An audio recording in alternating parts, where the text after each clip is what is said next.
afternoon and welcome to the reconvened meeting of the Glendale Housing Authority, May 19th, 2009. May we have the roll call, please? Authority members: Draymond. Here. Friedman. Here. Mincy. Here. Brazian. Here. Quintero. Here. Weaver. Here.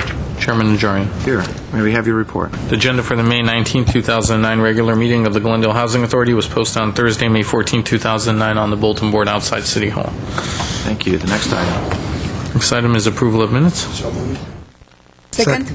And with no objections or corrections, the minutes will be approved as submitted. Next item, please. Next item is oral communications. There was one card submitted. Discussion is limited to items not part of this agenda. Each speaker is allowed 5 minutes. Members of the Housing Authority may question or respond to the speaker, but there will be no debate or decision, and the matter may be referred to staff through the Executive Director for investigation and report. I have a card from Herbert Milano. Good afternoon, Housing Authority Chair Najarian, members of the Housing Authority and staff. My name is Herbert Milano.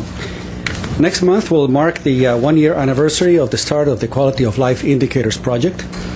To this day, as a member of the Subcommittee on Crime, I have had but one meeting with Lieutenant Montepolo and no additional data on youth crime statistics as I've requested.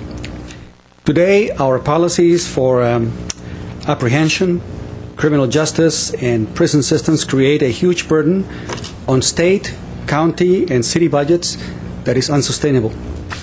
In Glendale, in the last 5 years, since 2004 when we had the augmentation, we have practically doubled our police budget. Doubled. But crime statistics don't show or reflect a commensurate decrease in crime. I have a chart to show you.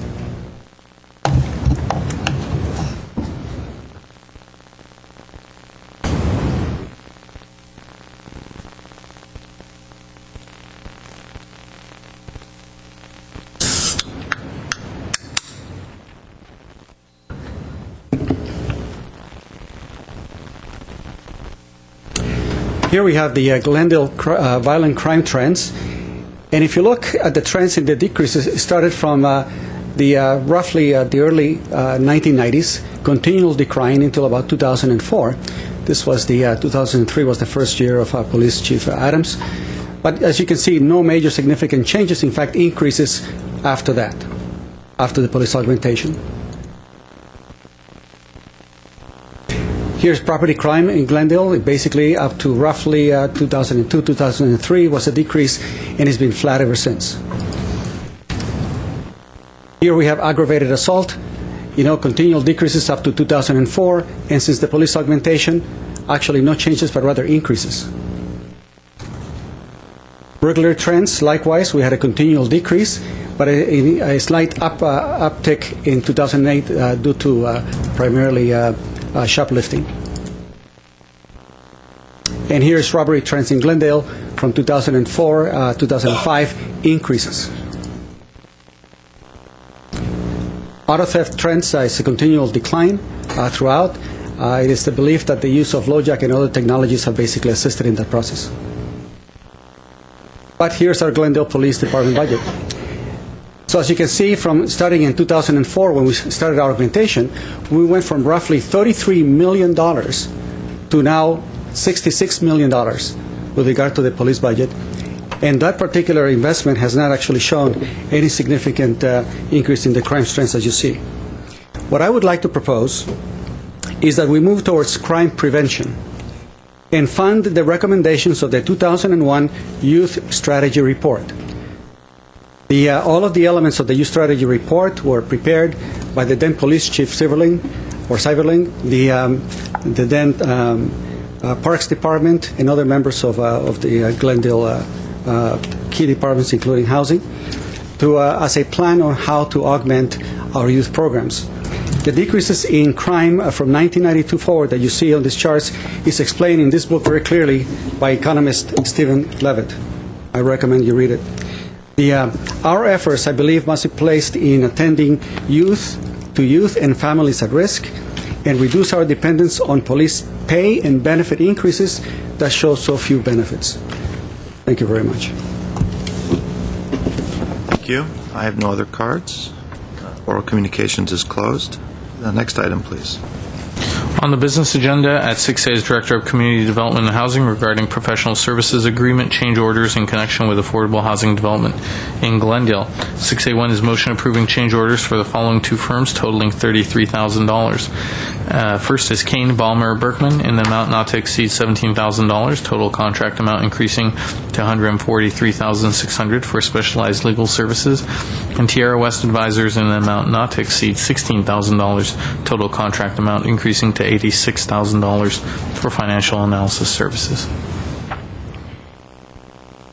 Okay. Madeline? Yes, Mr. Chair, members of the Housing Authority, we are requesting a couple of change orders. Has been quite a bit of development activity going on. As you can see, your report indicates the 11 projects that have required some assistance from both by economic and legal, and so we are requesting a modest adjustment change order to those contracts. 17,000 and 16,000 increases in that amount. Is there any discussion or any questions? Mr. Quintero? Well, I'm going to make the comment that I've made in the past, and that is when it comes to financial analysis, we've literally, since I've been on the council, probably paid hundreds of thousands of dollars. Can't we get a staff member to, maybe he or she needs to go to a seminar, or can't we train one of our staff members to perform these type of analysis? I mean, what is it about consultants that make them so special that we need to continue to pay these sums of money?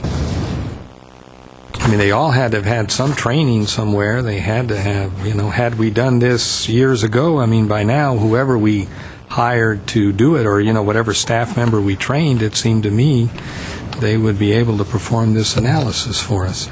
So why can't we go in-house, Mr. Starr? Well, to some extent, you do have your own staff who knows the components of a pro forma. They can give you their views.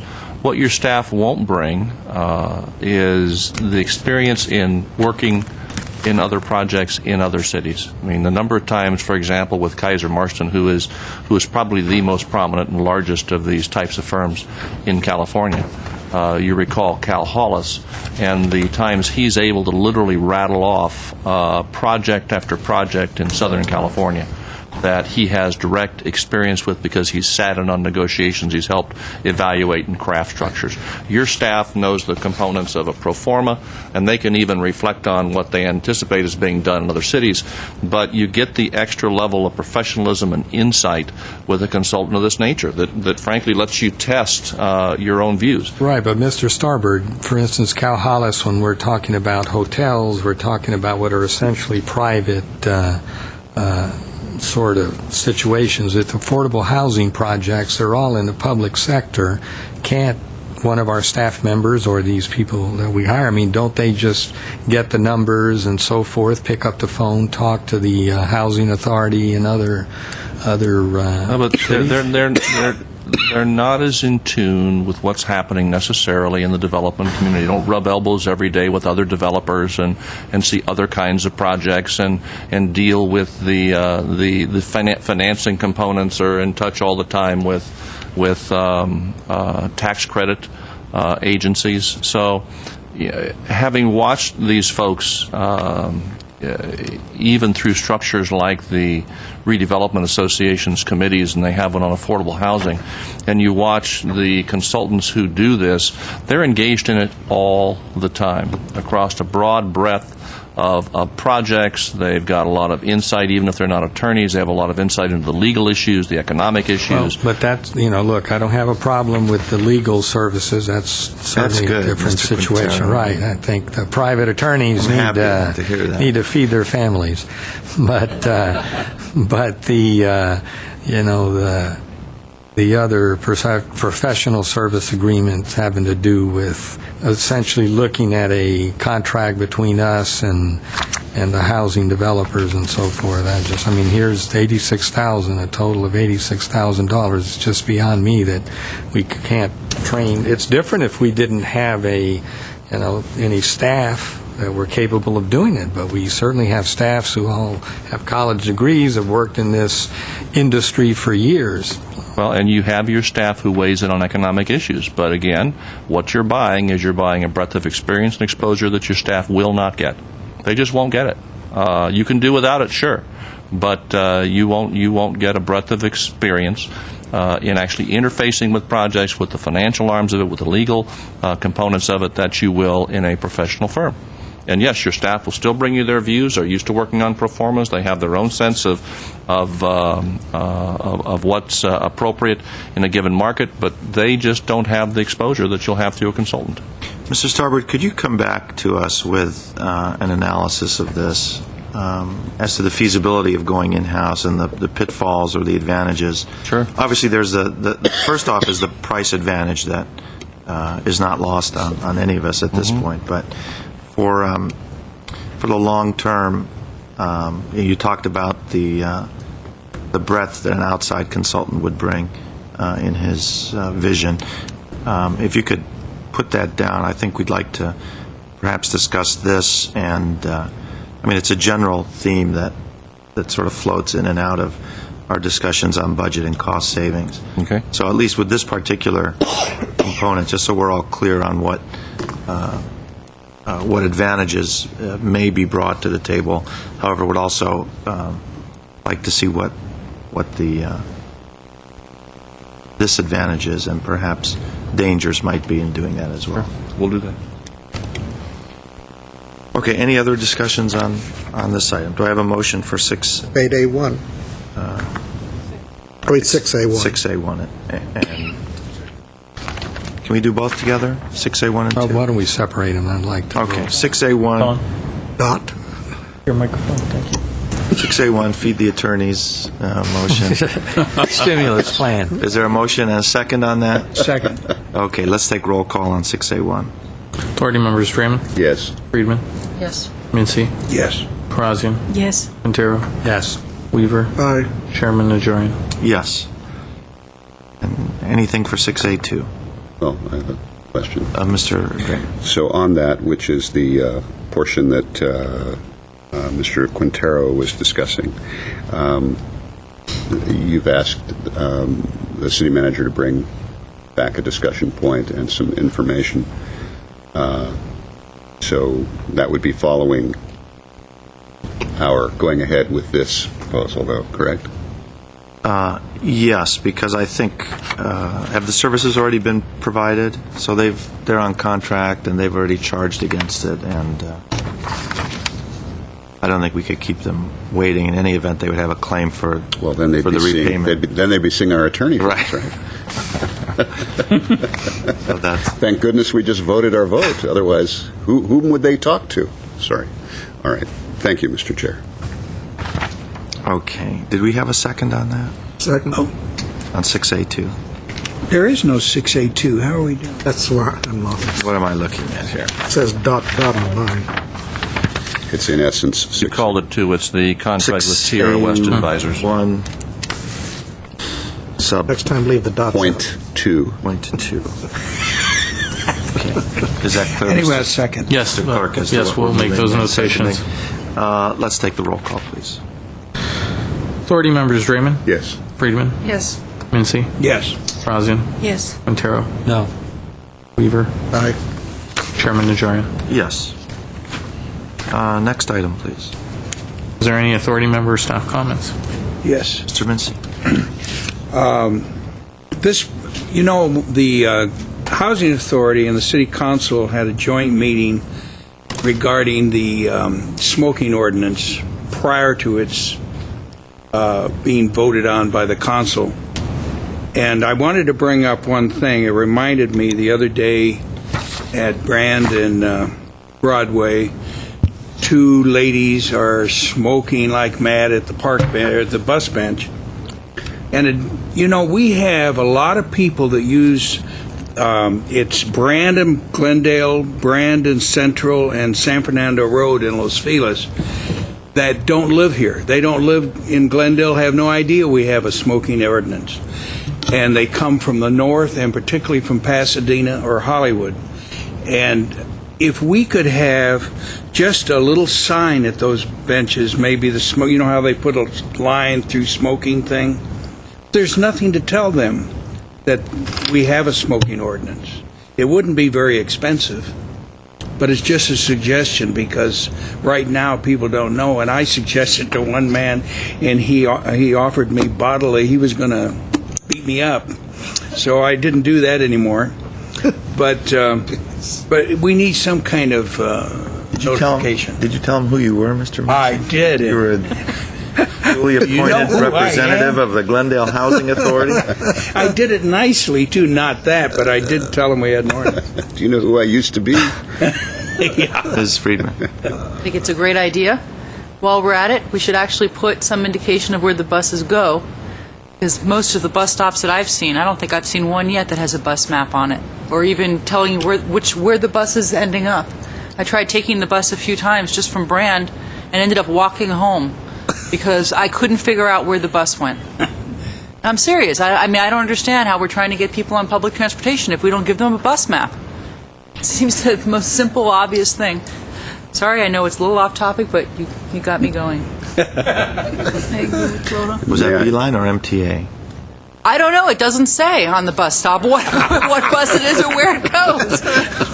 All I know is it was right on Brand, right in front of the Alex, and there was no signage telling me if that bus was going to the trains. I mean, it was in the northern direction, so I assumed it was probably going north, but where? I couldn't I can tell you. demystify it, Mr. Chair. That was not a bus stop that you were standing next to. It was a street lamp. It was not. It was a bus stop.